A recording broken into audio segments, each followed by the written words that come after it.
On this week's episode of the Hanford Insider, we hear from Kirsten Bookout of Hanford Jewelry and Loan. Rob will have some community news, and I'll be back with your sports report. This is the Hanford Insider for Monday, August 10th.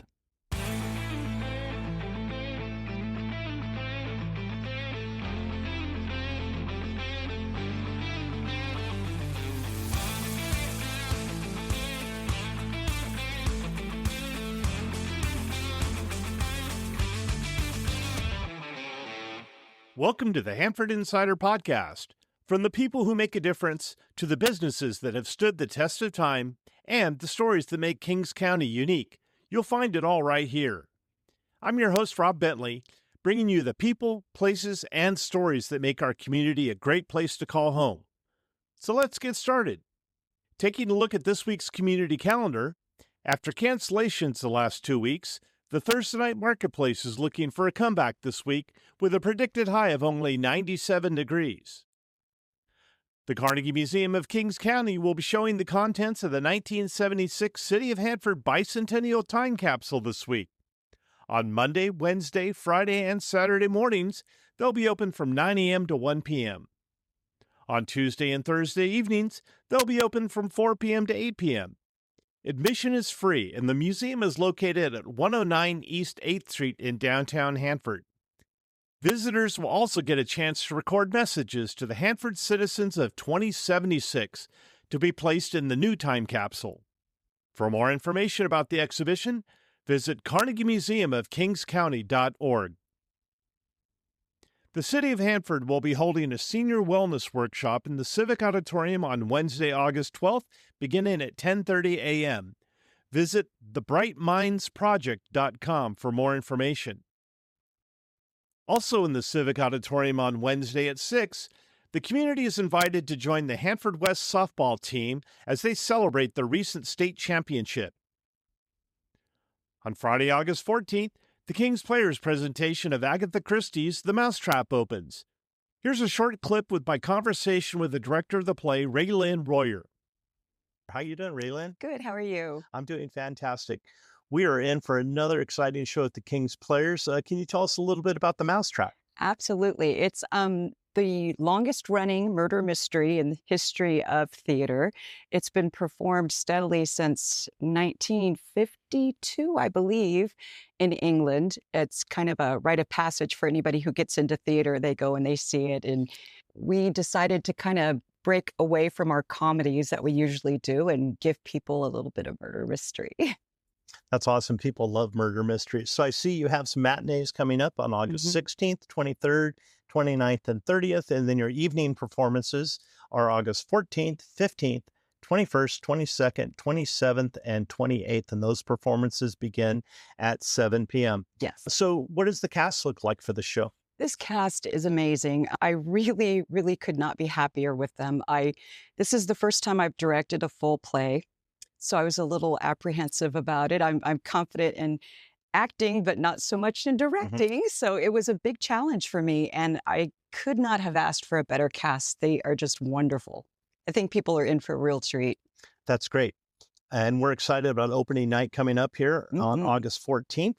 Once again, you can find out more information about The Mousetrap at kingsplayers.org. Thanks for joining us, Raylyn. Thank you so much.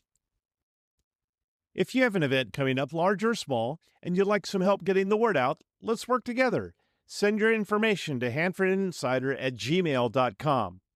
Be sure to subscribe to my weekly newsletter to get a complete calendar of events. It's the most comprehensive community calendar available.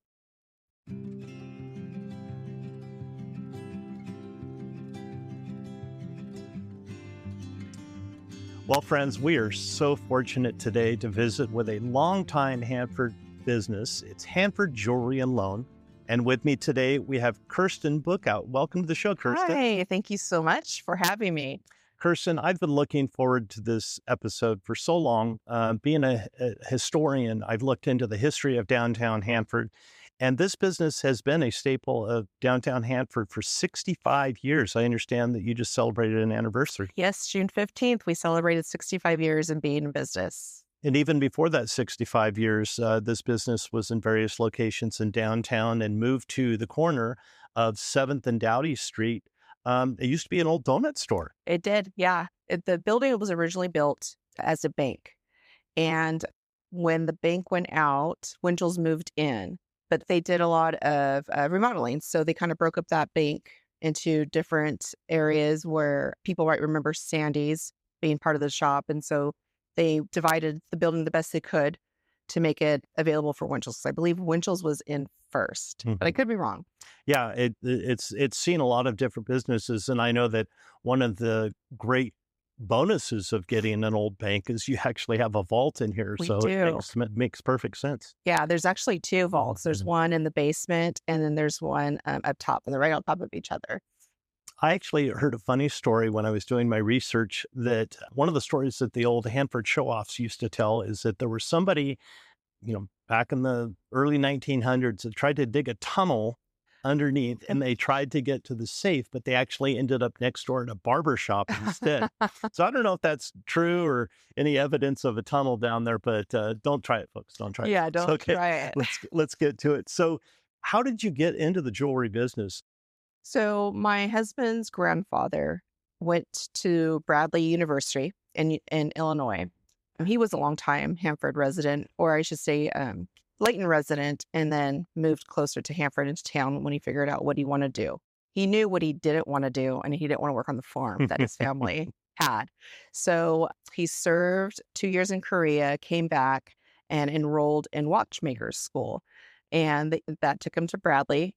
He graduated, moved back, and I think, if I remember correctly, he kind of popped into where he could to start building up his reputation as a watchmaker. And then in 1961, after having a few experiences with other jewelry store owners, he had two other partners at one time. And I think that's where he drew the line and was ready to just venture off on his own. And he married my husband's grandmother, Carolyn. And I don't think they honeymooned. I think they went to Reno, got married, came straight back to Hanford, and opened the shop the next day or I love something that. like that. Yeah, something wild. And they, but they were, ever since 1961, the business started. He was at first just a jewelry store. And I really don't know how the pawn shop part got incorporated into the jewelry store. My husband probably would definitely know, but when you have small kids and you kind of divide and conquer, you're left with me. He did decide to open up a pawn shop. And he, at first, when he did that, would do tools and electronics. I don't think jewelry was as popular, but he would do that as well, and did the best he could with pawn shop. Saw it kept going. And then there was another pawn shop that opened in town. And then I think that's when my grandfather-in-law decided that it was time to just kind of just do one thing and focus just on one thing, and jewelry is what he decided to focus on. I think at that time, I do remember him saying that people were starting not to pick up like their TVs or radios because the next best thing was out like in 6 months. And so a lot of people, and our loans are 4 months. So they're like, should I get my old radio out or should I just go out and buy a new one? And most of the time they just go out and buy a new one. So I think he was getting tired of those foreclosures building up, and decided just to do jewelry. Yeah, that makes perfect sense. Yeah. So there's a lot of beautiful jewelry in this shop. And as a matter of fact, just a few minutes ago, you had someone come by and actually have some jewelry to look at. Is that something that you have that people can come in and? Yes. Yeah. So a lot of people don't realize when you lose a gold earring or you break a chain and you decide, I'm just going to buy a new one, maybe some a little thicker because I didn't like how that one felt or looked or whatever, they just kind of put it in the back of the closet. So if you have broken pieces of gold or missing, you only have one set of something, that's something that you can bring in and sell to us. We do buy gold only. We don't do any silver. You can sell it to us and walk out with cash in hand and have some mad money, so I call it. Some people will bring various pieces in and they're like, I've been sitting on this forever. I didn't know you bought. There's still people to this day that will come in and say, I didn't realize you buy jewelry. And so they'll sell. That's a great tie-in. People see the jewelry shop, they see the logo. We talked about the importance of the logo representing the jewelry industry for years, Hmm. pawn shops and such. But your square, I mean, if we're talking downtown Hanford, Hanford in general, you are in a fantastic location for people to be able to see what you have and learn about the tradition of Hanford Jewelry and Loan. What's it like being right here at the corner of 7th and Dowdy Street? Fun. That's one way to describe it. It's fun. It's interesting, sometimes entertaining, but we have. Well, Floyd used to always say we got the best corner out of Hanford, and it really is. We do get a lot of foot traffic between the restaurants and the banks down here. Everybody will go down to the bank, have lunch, and maybe walk into our shop. And the So Pilates place across the yeah, street. yes, they just moved in, and so I love this corner. I couldn't imagine us being anywhere else where even when I do drive and I'll see another building up for lease or that's empty or vacant. And no, I see myself here forever. So in this location, we won't talk about roundabout or anything like that. Go ahead and laugh. But I know there's a lot of improvements coming to downtown Hanford, and I can tell we've talked about Off the Vine. We've talked about some of the businesses that have moved in, Poor Richards. Yes. What is happening downtown that makes you so excited to be here? Well, the new restaurants that are coming in, I think that's definitely going to attract. I can't tell you how excited my husband was personally when he had heard that Poor Richards was coming back because he was a longtime patron of the restaurant, him and his family. So he was super excited. Between that and the restaurants, really the people that kind of just walk in here, we do still get that people getting dropped off at the Amtrak and they'll go to Superior Dairy Mhm. or let me back that up. They'll go to lunch, Superior Dairy, and then they'll have a couple hours to kill. And so they'll walk around. And a lot of times they do come in here and everybody has a story. And so I love it that Yeah. they come in. And I'm not one that is scared to talk. I definitely will open up conversation at any time. Let's talk about community. We've talked about Hanford in large, but let's talk about the community that you've built here with Hanford Jewelry and Loan. You have you and your husband, but you have a whole army of people that just love to step in and help out whenever. Yeah. We do. We do. We've had some employees here and there, but not all good things can last forever, right? So sometimes when somebody has to leave, it's just me and my husband. Well, now I've been able to talk to my husband into that. Hey, if we need help, I got a great amount of people that can step up and help us. We have a good, solid team that will help us for wine and chocolate. Couldn't do that without them. Everybody's Irish downtown. Same team comes in and helps me, and now we're to the point that I don't even have to tell them what to do or how to act or what to look for. They ask They you. already know. Yeah, they already know what to do. They already know how to be one, and then they have the best customer service as well. So that's another great Yeah. representation that I'm so proud that my friends can really show. And one thing that you're able to do recently is be a sponsor of the Thursday Night Marketplace. How was that? That was so much fun. I thought it would be fitting since it was our 60th, we celebrated 65 years. I thought, why not? We were closed during the week that we celebrated our 65th anniversary. We were in Omaha. My youngest son had a baseball tournament there. So I wanted to make up for lost time. And I thought, let's hit up farmer's market. Yeah. And that was so much fun. And again, I had some amazing friends that came down and helped in the heat. It might have been like 99 degrees, but it felt like 109 degrees. And we had fun. We had a good time. If you surround yourself with good people, you're going to have the best time no matter where you are. For sure. Yeah. And I know that social media plays an important part of what you do. Have an active presence on Facebook and Instagram. You have a website. How has the response been there? Good. Really good. If I post something on Instagram or Facebook, I would say 85% of the time it sells. So I'm so fortunate that I have free access to that platform to be able to advertise jewelry because we still get people who don't, when they hear pawn shop, they don't see us. I think they see guitars hanging on the wall or tool sets in one corner. So I'm glad that I'm able to have that platform and just show the beautiful jewelry that we do acquire. And we have new jewelry as well. So I'll put on there if it does sell, I can reorder this item But most of the time, it's our pre-owned jewelry that sells quicker, and and there's a lot more unique items when it comes from estate sales or just we get some really neat stuff. So I'm just fortunate I can put it on the platform and show people.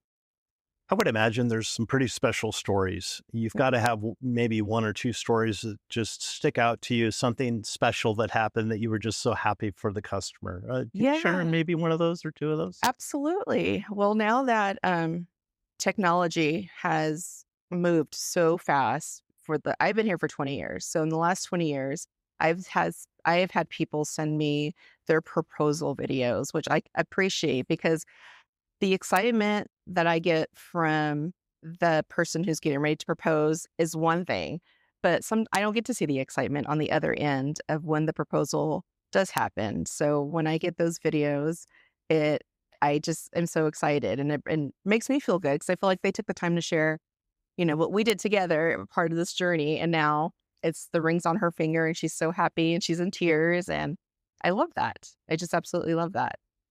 So that I see a lot of now, and we offer free cleaning when you buy jewelry from us. So I get the same people who have bought their Oh, nice. wedding sets from 20 years ago still Mhm. come in with their kids now, Yeah. and so that's pretty awesome. But again, you just brought up a good point is that you see the tradition in families. So you have a family that Hanford Jewelry and Loan becomes their go-to, and then their children say, "Well, my dad went to Hanford Jewelry and Loan," Hmm. and it becomes a thing. My wife and I were just having this discussion a while back about businesses we go to because our parents went to it. And it Yes. just kind of became a thing. I bet you're a part of a lot of surprises too. Yeah. I know you've talked about engagements and stuff, but has there been an occasion where someone's come in and just, oh, I really want to fix this up for my wife for our anniversary or Christmas Yeah. or something? Yes, they have. Whether if it's some type of upgrade or they found a piece. I had one person who found a great grandmother's ring, but it was so worn down. They really wanted to bring it back to life. Unfortunately, we don't do any jewelry repair here any longer, but I do have a resource that I use, and he's amazing. And it came back brand new. Customer was in tears. He was going to gift it to his wife. He was so excited. So just sometimes when people think there's an end, there really isn't. Like if you can break it, we can fix it. Or if it gets worn down, we could definitely take care of it. And that's what's Hmm. been great about being able to have my resource that I send my jewelry to fix. So it's been really nice to have him on my team. He really does help me out, and he's been able to do a lot for me and a lot for my customers, I Yeah. should say. I'm just glad I have that person I can reach out to. What's something that you're looking forward to with the business? You're entrepreneur, you're always trying to help the community, obviously, and obviously you're in business. So, a lot to take care of, bills to pay and such. But what do you see in the future for Hanford Jewelry and Loan? It's been 65 years. What do you see the business doing in the next 5 or 10? I see myself helping people still here, whether it's helping you get out of a small financial bind by obtaining a collateral loan or helping people by finding the perfect engagement ring, the perfect anniversary present. I'm here to help and hopefully exceed someone's expectations and find that next beautiful piece of jewelry. Obviously, there's online. And Hmm. people can order things online, and we find this when I was teaching music. We would find that people, oh, I'll just buy it online. It's cheaper. But as a jewelry store, what can you offer that online stores can't? Reassurance that it's going to look good. I will make sure it fits the way it needs to fit. If you buy it online, a lot of times you're guessing on, well, you might know your size, but some of these rings are made just a little different. So they may say you may be a size 8, but sometimes because the band's too wide, it's gonna feel like it's a size 7 because Hmm. you didn't think about going just a little bit bigger on it. And you get me. You get me all the time because I will make sure if you get a diamond that falls out, I'll take care of that. If you have a special event coming up, I'll make sure your jewelry is clean. If you can't make it into the shop because we do close a little early. We call it still honoring COVID hours. If you can't make it into my shop, I will get your piece to you. I definitely want to cater to my customers that come in. So you mentioned your hours. What is your store hours, and maybe a little bit more about the information website and such? And Yeah, we are Tuesday through Friday, 10 a.m. until 4 p.m. However, I will meet customers because we do have customers who move away or a job takes them somewhere and they don't come into Hanford as often. But I will meet people back at the shop after closing hours because I do understand that 4 o'clock may not be the best, the ideal for most people, for the most working customers that I have. So I'll come back. I'll open. Sometimes I'll come back on Saturday if I don't have anything going on with my kids. If there's no baseball, no racing, then I'll definitely come in and make it happen. So I definitely will cater to my customers' schedule. So I understand you offer collateral loans as well. We do, which a lot of people aren't aware that we do that. So you come in with your piece of jewelry and we ask you what would help. We'll assess the piece that you bring in and we'll negotiate what seems fair. You're definitely not going to get what you paid for. Unfortunately, that's not how it works, because if we did that, definitely would not come back. You get the next model out, right? So you have 4 months to come and redeem your item. And if you can't redeem your item, you pay the interest fees and it renews your contract for another 4 months. Okay. You'd be really surprised how a lot of my customers, and I read an article on it too a few years back, that sometimes you just need that $200 to stretch you out for the end of the week until your next paycheck.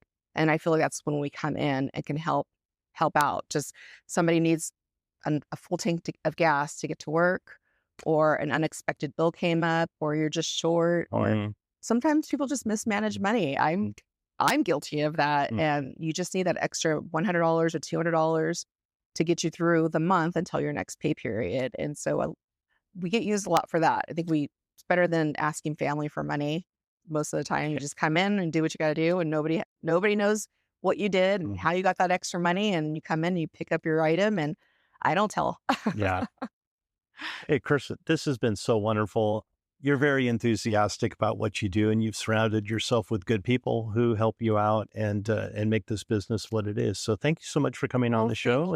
Thank you so much for having me. Yeah, I really appreciate it. And remember to shop local. You continue to shop local, then I'm able to, give back to baseball teams or high schools, local organizations, because we like to give back as well. But we only can do that if, Hanford community just keeps shopping local. For sure. Yeah. All right. Thank you. Well, thank you. That was fun.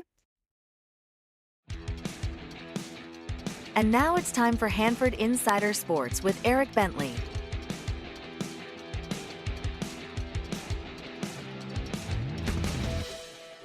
We'll start with an update from Branson, Missouri at the Babe Ruth World Series, where the Hanford Babe Ruth 16U team is 2-1 through their first 3 games in pool play.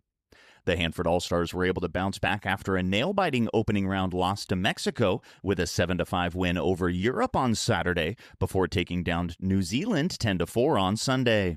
A Monday showdown with Kelso, Washington awaits for the Hanford squad as they look to win their 3rd game in a row and hope that a 3-1 record in pool play would be enough to advance.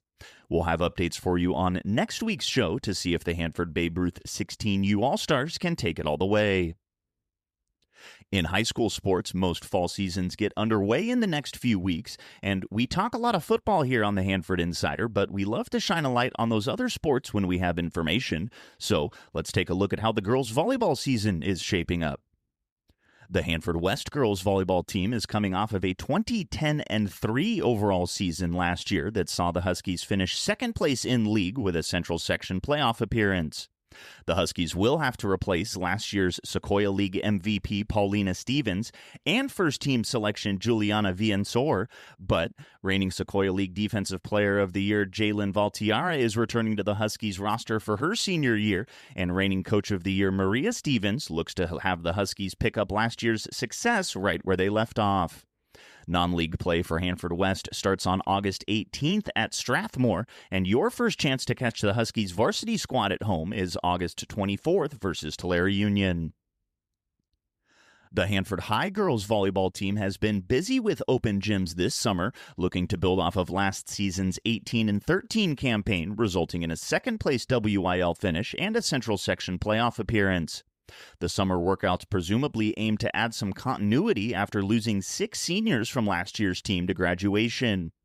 Defensively, the Bullpups return last year's leading blocker in Shelby Hare and defensive specialist Miranda Coons, while we will have to wait and see who will take the lead roles for the Bullpup offense. Hanford High starts their season on the road at the Redwood Tournament August 21st and 22nd, and if I'm reading the schedule correctly, the Bullpups are on the road until late September. And the Sierra Pacific girls volleyball team will look to turn the page from a 2025 season that saw the Golden Bears finish 9-16 overall, 4th in league. Sierra Pacific will also look to replace 6 graduating seniors for this upcoming year, so expect to see some new faces step into larger roles.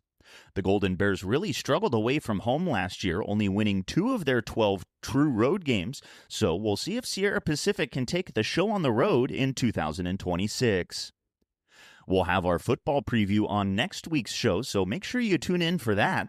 Boys and girls water polo, girls tennis, cross country, and golf are all fall sports that information is hard to come by. So if you have a score report or a team update for any team in any sport at any level, you can let us know by emailing hanfordinsider@gmail.com.